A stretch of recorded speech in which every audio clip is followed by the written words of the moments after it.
ప్రపంచవ్యాప్తంగా కొన్ని కోట్ల మంది హిందువుల మనోభావాలకు సంబంధించినటువంటి తిరుమల తిరుపతి దేవస్థానం లడ్డూ తయారీలో జంతువుల కొవ్వు, పంది కొవ్వు కలిపారని కూటమి ప్రభుత్వ పెద్దలు నిరాధారమైనటువంటి ఆరోపణలను చేసి ఒక వర్గాన్ని జగన్మోహన్ రెడ్డి గారికి దూరం చేయాలని చెప్పేసి చేయడం జరిగింది.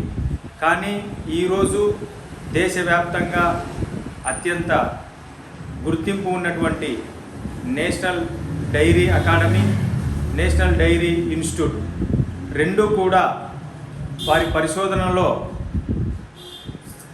సంపూర్ణమైనటువంటి సమాచారాన్ని పొందుపరిచి వీటిలో ఎటువంటి కొవ్వులు కలపలేదని చెప్పేసి సిబిఐకి వారు ఇవ్వడం జరిగింది.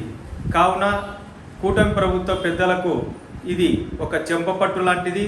భవిష్యత్తులో ఎప్పుడూ కూడా మతపరమైనటువంటి అంశాలతో రాజకీయం చేయొద్దని తిరుమల తిరుపతి వెంకటేశ్వర స్వామి ఈరోజు స్వయంగా సిబిఐ సిట్ రిపోర్టు రూపంలో మరోసారి తను ఉన్నాడని చెప్పేసి నిరూపించుకోవడం జరిగింది.